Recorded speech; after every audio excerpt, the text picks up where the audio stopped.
За ингээд шинэ жилтэй холбоотой манай ажил дээр өнгөрөх 7 хоног хөтөлбөр явсан байгаа. 5 өдөр ажиллаж өнгөнгийн хувц өмсөө тухайн өдрөө тэр өнгийн хувц өмссөн хүмүүстэй бэлэг гартуулж өгсөн байгаа. Бид нэр одоо офс партийн бэлдээд өрөөгөө гоё чимэглээд ажиллаж байна. За энд бол зураг зурдаг хүмүүс нь цонхон дээр зураг зурцгаагаад байна. Уянгаад зураг зурцсан зогсож байна.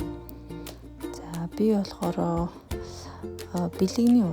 бэлэг боож байгаа. Модны дор тавих бэлэг боогод ингээд туссан байна. За дараа нь өрөөгөө чимэглээд хэдүүлээ проектороор юм үзээд хөгжил цэцгөөгөө байцгааж байна.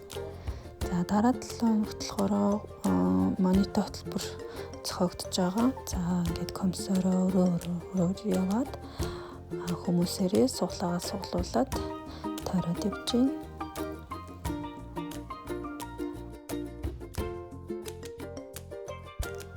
За санхүүгийн өрөөгөөр ороод суглуулж байна.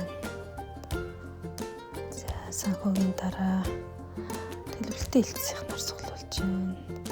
За мэдээлэл технологи хэлтс суглаад дуусж байна. За энд манай 3 хүн тусдаа өөр ажил хийж байна. За шилэн кабелийнхан суглаа суглалаа. За манай байгууллага гомдлын инженерүүд суглаагаа сугалж дуусаа захиралмаа сугалж байна. За ингээ хяналтын өрөөгөөр ороод хяналтынхан маань суглаагаа сугалж дууслаа. За хамгийн сүүлийнх нь болохоор хамтын ажиллагааны газар манай менежерүүд суглаагаа дуусаад хамгийн сүүлд нь бид дөрөв өөрсдийнхөө монитог сонгож туссан байна. За дараа 7 хоногт болох бичлэгүүдээр уулзцгаая.